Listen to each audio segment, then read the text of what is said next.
Lots to get to, but let's begin with exclusive reporting about someone who's on the president's mind right now. That's his Fox News friend, Jeanine Pirro. As you know, Pirro was widely denounced last week for doubting Congresswoman Ilhan Omar's patriotism. Fox publicly condemned Pirro's comments, but here's the part you don't know. Pirro was suspended by Fox after that episode, according to a source familiar with the matter. That's why she was absent on Saturday night. Now, Fox is declining to confirm or deny that she's been suspended. They're not saying either way. The network says, quote, "We are not commenting on internal scheduling matters." So will she be back next weekend? Well, President Trump hopes so. Bring back Judge Jeanine, he tweeted a short time ago. You can see his full three-part tweet storm here. We'll put it up on screen. What's remarkable about this tweet storm is that he's telling Fox News what to do and giving free advice to the network. He's essentially telling the Murdochs, hold firm, stay strong, don't be pressured by anybody, be what you want to be. He's saying Fox is number one. No one can take that away from you. So that's where we are. The president telling his favorite network to toughen up, stay strong. Partly due to this. Did you see this the other day? It was a protest right outside Fox News headquarters in New York City. This protest on Wednesday coincided with a big fancy event for advertisers. Fox was bringing in ad buyers, trying to pitch them to spend more money with Fox. So the anti-Fox group Media Matters organized that protest. And of course, they also organized the release of those offensive clips of Tucker Carlson. Those clips from 10, 15 years ago on a shock jock radio show. It was actually from 2006 to 2011.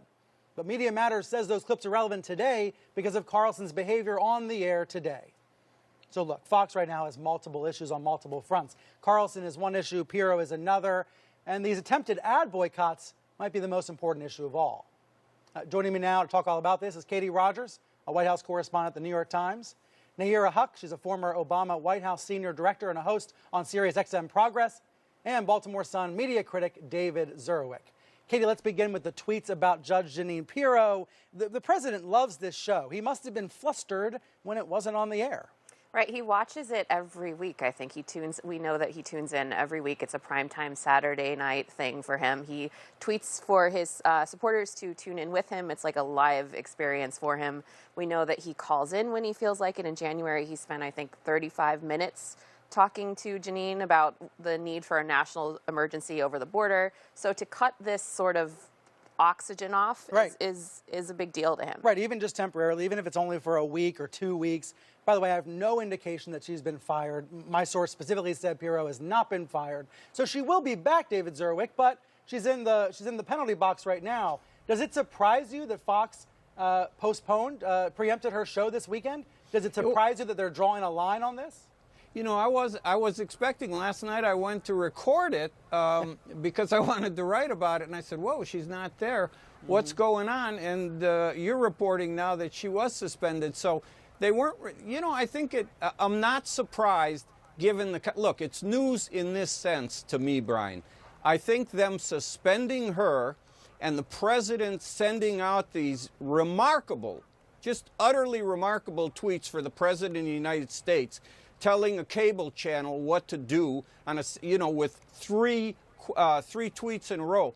I think it says that the New Yorker story last week, pulling together all of the things that many of us have been writing for 2 years, and the boycott and Media Matters is having an effect on them.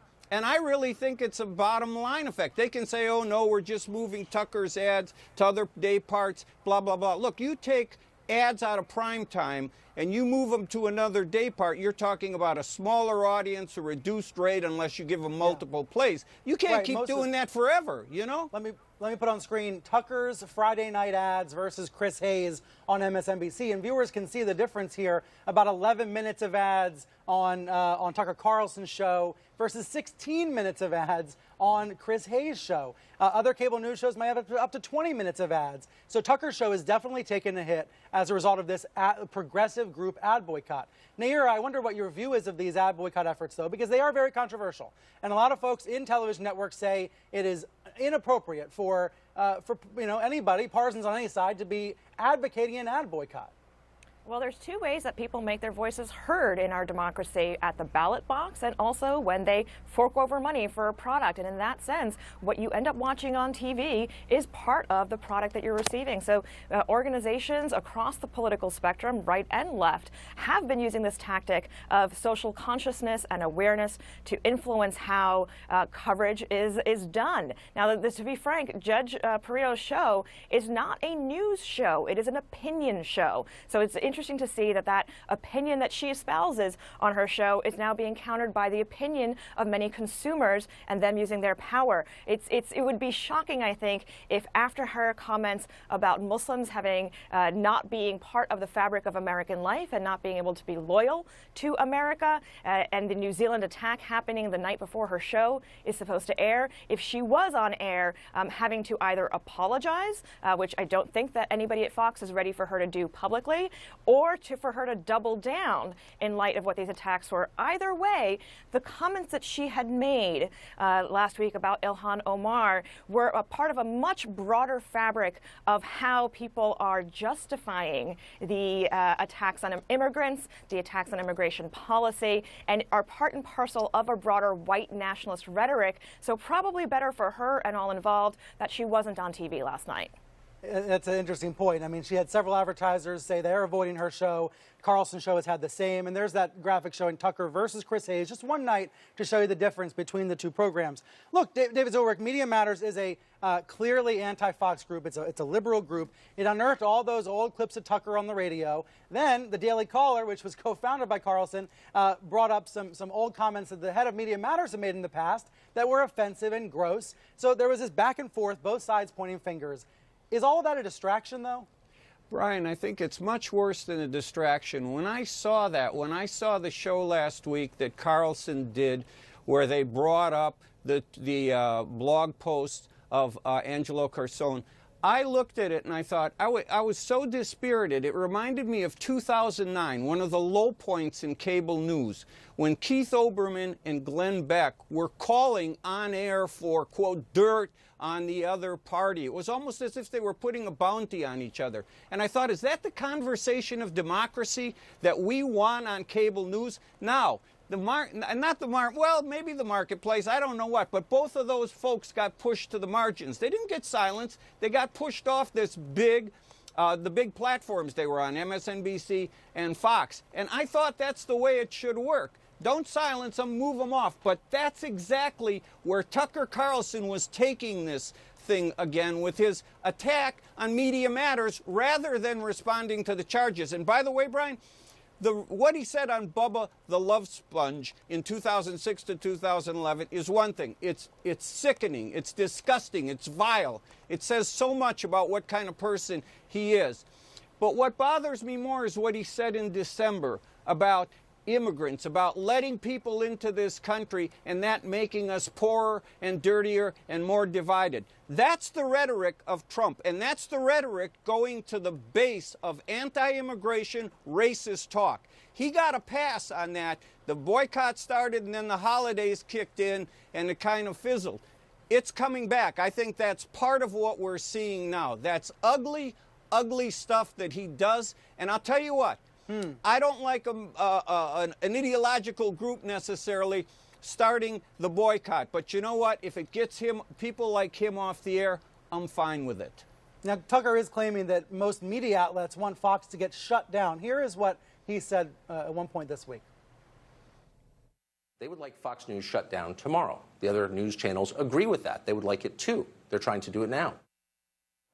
That's not what I want. David, is that what you want, Fox to be shut down? Absolutely. Listen, when President Obama went after Fox, you can look it up. Jake Tapper and I were the two who said the executive branch does not get to say what is and what is not a legitimate news organization. I defended Fox. I thought it was good to have voices from the right. They went to a different place when they threw themselves in totally as part of propaganda arm of a Trump right-wing machine. And by the way, great point about what's going on with these tweets. I wonder if it shows, and this is something I've been writing about a little, is that Trump's plan for this great right-wing messaging machine with Fox and Sinclair and Breitbart and all the rest, it's cracking up.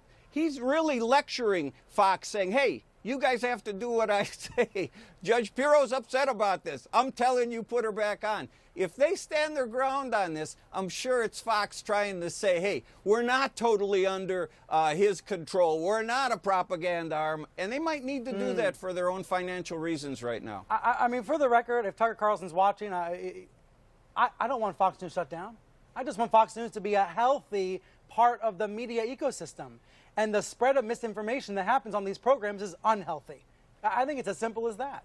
Anyway, everyone stick around. We're just getting started here. I want to turn in a moment to the live streaming of a massacre. We know that people keep streaming these killing sprees on social media. So what are Facebook and YouTube doing about it?